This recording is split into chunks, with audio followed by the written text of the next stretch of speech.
मित्रों नमस्कार। आइए पाठ शुरू करते हैं। ओम अस्य श्री चंडी कवचस्य ब्रह्मा ऋषिः अनुष्टुप् छन्दः चामुण्डा देवता अंगन्यासोक्तमातरो बीजम् दिग्बन्ध देवतास्तत्त्वम् श्री जगदम्बा प्रीत्यर्थे सप्तशती पाठाङ्गत्वेन जपे विनियोगः। ओम नमश्चण्डिकायै। मार्कण्डेय उवाच ओम यद्गुह्यं परमं लोके सर्वरक्षाकरं नृणां यन्न कस्यचिदाख्यातं तन्मे ब्रूहि पितामह। ब्रह्मोवाच अस्ति गुह्यतमं विप्र सर्वभूतोपकारकं देव्यास्तु कवचं पुण्यं तच्छृणुष्व महामुने। प्रथमं शैलपुत्रे च द्वितीयं ब्रह्मचारिणी तृतीयं चन्द्रघण्टेति कूष्माण्डेति चतुर्थकं पंचमं स्कन्दमातेति षष्ठं कात्यायनीति च सप्तमं कालरात्रीति महागौरीति चाष्टमं नवमं सिद्धिदात्री च नवदुर्गाः प्रकीर्तिताः। उक्तान्येतानि नामानि ब्रह्मणैव महात्मना अग्निना दह्यमानस्तु शत्रुमध्ये गतो रणे विषमे दुर्गमे चैव भयार्ताः शरणं गताः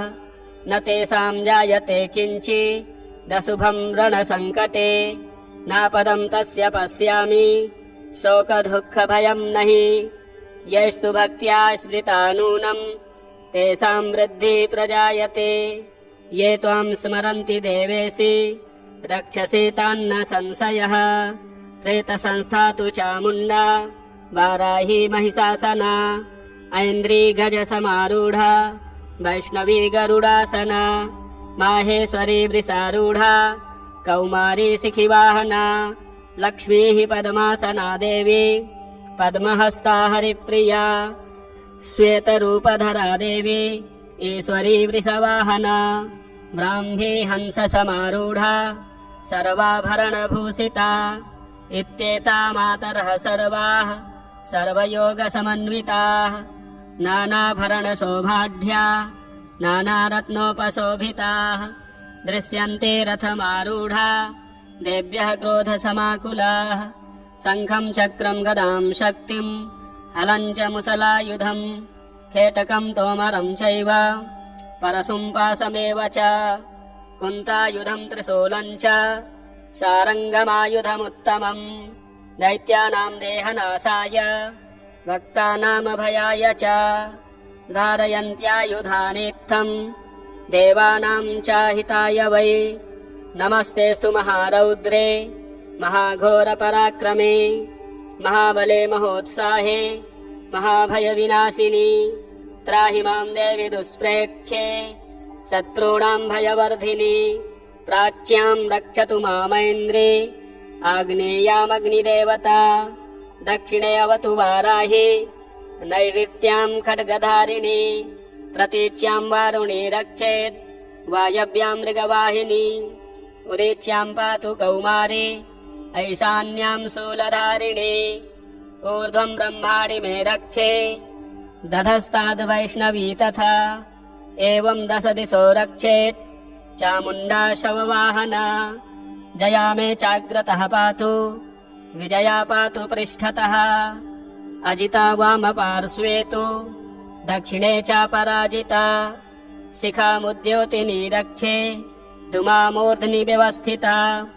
मालाधरी ललाटे च भ्रुवौ रक्षेद्यशस्विनी त्रिनेत्रा च भ्रुवोर्मध्ये यमघण्टा च नासिके शङ्खिनी चक्षुषोर्मध्ये श्रोत्रयोर्द्वारवासिनी कपोलौ कालिका रक्षेत् कर्णमूले तु शाङ्करी नासिकायां सुगन्धा च उत्तरोष्ठे च चर्चिका अधरे चामृतकला जिह्वायां च सरस्वती दन्तान् रक्षतु कौमारी कण्ठदेशे तु चण्डिका घण्टिकां चित्रघण्टा च महामाया च तालुके कामाक्षे चिबुकं रक्षेत् वाचं मे सर्वमङ्गला ग्रीवायां भद्रकाली च पृष्ठवंशे धनुर्धरे नीलग्रीवा बहिः कण्ठे नलिकां नलकूबरे स्कन्धयोः खड्गनी रक्षेत् बाहू मे वज्रधारिणी हस्तयोर्दण्डनी रक्षे दम्बिका चाङ्गुलीषु च नखाञ्चूलेश्वरी रक्षेत् कुक्षौ रक्षेत् कुलेश्वरी स्तनौ रक्षेन्महादेवी मनः शोकविनाशिनी हृदये ललिता देवी उदरे शूलधारिणी नाभौ च कामनी रक्षेत् गुह्यं गुह्येश्वरी तथा पूतना कामिका मेढ्रं गुदे महिषवाहिनी कट्यां भगवती रक्षेज्जानुनी विन्ध्यवासिनी जङ्घे महाबला रक्षेत् सर्वकामप्रदायिनी गुल्फयोर्नारसिंही च पादपृष्ठे तु तैजसी पादाङ्गुलीषु श्रीरक्षेत् पादाधस्तलवासिनी नखानदष्ट्राकराली च केशाश्चैवोर्ध्वकेशिनी रोमकूपेषु कौबेरी त्वचं वागीश्वरी तथा रक्तमज्जावसामासान् इष्टमेधांसि पार्वती अन्त्राणि कालरात्रिश्च पित्तं च मुकुटेश्वरी पद्मावती पद्मकोशी कफे चूडामणिस्तथा ज्वालामुखी नखज्ज्वालामभेद्या सर्वसन्धिषु शुक्रं ब्रह्माणि मे रक्षेच्छायां छत्रेश्वरी तथा अहङ्कारं मनोबुद्धिं रक्षेन्मे धर्मधारिणी प्राणापानौ तथा व्यानामुदानं च समानकम् वज्रहस्ता च मे रक्षेत् प्राणं कल्याणशोभना रसे रूपे च गन्धे च शब्दे स्पर्शे च योगिनी सत्त्वं रजस्तमश्चैव रक्षेन्नारायणी सदा आयु रक्षतु वाराही धर्मं रक्षतु वैष्णवी यशः कीर्तिं च लक्ष्मीं च धनं विद्यां च चक्रिणी गोत्रमिन्द्राणि मे रक्षेत् प्रसून्मे रक्ष चण्डिके पुत्रान् रक्षेन्महालक्ष्मीं भार्यां रक्षतु भैरवी पन्थानां सुपथा रक्षेन्मार्गं क्षेमकरी तथा राजद्वारे महालक्ष्मीर्विजया सर्वतः स्थिता रक्षाहीनं तु यतस्थानं वर्जितं कवचेन तु तत्सर्वं रक्ष मे देवी जयन्ती पापनाशिनी पदमेकं न गच्छेतु यदीक्षेक्षुभमात्मनः कवचेनावृतो नित्यं यत्र यत्रैव गच्छति तत्र तत्रार्थलाभश्च विजयः सार्वकामिकः यं यं चिन्तयते कामं तं तं प्राप्नोति निश्चितम् परमैश्वर्यमतुलं प्राप्स्यते भूतले पुमान् निर्भयो जायते मर्त्यः सङ्ग्रामे स्वपराजितः त्रैलोक्ये तु भवेत् पूज्यः कवचेनावृतः पुमान् इदं तु देव्याः कवचं देवानामपि दुर्लभम् यः पठेत् प्रयतो नित्यं त्रिसन्ध्यं श्रद्धयान्वितः दैवी कला भवेत् तस्य त्रैलोक्ये स्वपराजितः जीवेद्वर्षशतं साग्रामपमृत्युर्विवर्जितः नश्यन्ति व्याधयः सर्वे लूता विस्फोटकादयः स्थावरं जङ्गमं चैव कृत्रिमं चापि यद्विषम् अभिचाराणि सर्वाणि मन्त्रयन्त्राणि भूतले भूचराः खेचराश्चैव जलजाश्चोपदेशिकाः सहजा कुलजा माला डाकिनी शाकिनी तथा अन्तरिक्षचरा घोरा डाकिन्यश्च महाबलाः ग्रहभूतपिशाचाश्च यक्षगन्धर्वराक्षसाः ब्रह्मराक्षसवेतालाः कूसमाण्डा भैरवादयः नश्यन्ति दर्शनात् तस्य कवचे हृदि संस्थिते मानोन्नतिर्भवेत् राजस्तेजो वृद्धिकरं परम् यशसा वर्धते सोऽपि कीर्तिमण्डितभूतले जपेत् सप्तशतीं चण्डीं कृत्वा तु कवचं पुरा यावद्भूमण्डलं धत्ते सशैलवनकाननं तावत् तिष्ठति मेदिन्यां सन्ततिः पुत्रपौत्रिकी देहान्ते परमं स्थानं यत्सुरैरपि दुर्लभम् प्राप्नोति पुरुषो नित्यं महामाया प्रसादतः लभते परमं रूपं शिवेन सह मोदते अथ अर्गलायि स्तोत्रम् ॐ अस्य श्री अर्गलायि स्तोत्रमन्त्रस्य विष्णुर्ऋषिः अनुष्टुप् छन्दः श्रीमहालक्ष्मीर्देवता श्रीजगदम्बा प्रीतये सप्तशती पाठाङ्गत्वेन जपे विनियोगः ॐ नमश्चण्डिकायै। मार्कण्डेय उवाच ॐ जयन्ती मङ्गला काली भद्रकाली कपालिनी दुर्गा क्षमा शिवा धात्री स्वाहा स्वधा नमोऽस्तु ते। जय त्वं देवी चामुण्डे जय भूतार्तिहारिणी जय सर्वगते देवी कालरात्रि नमोऽस्तु ते। मधुकैटभविद्रा विविधात्रिवरदे नमः। रूपं देहि जयं देहि यशो देहि दिशो जहि महिषासुरनिर्णासी भक्तानां सुखदे नमः। रूपं देहि जयं देहि यशो देहि दिशो जहि रक्तबीजवधे देवी चण्डमुण्डविनाशिनी रूपं देहि जयं देहि यशो देहि दिशो जहि शुम्भस्यैव शुम्भस्य धूम्राक्षस्य च मर्दिनी रूपं देहि जयं देहि यशो देहि दिशो जहि वन्दिताङ्घ्रियुगे देवी सर्वसौभाग्यदायिनी रूपं देहि जयं देहि यशो देहि दिशो जहि अचिन्त्यरूपचरिते सर्वशत्रुविनाशिनी रूपं देहि जयं देहि यशो देहि दिशो जहि न तेभ्यः सर्वदा भक्त्या चण्डिके दुरितापहे रूपं देहि जयं देहि यशो देहि दिशो जहि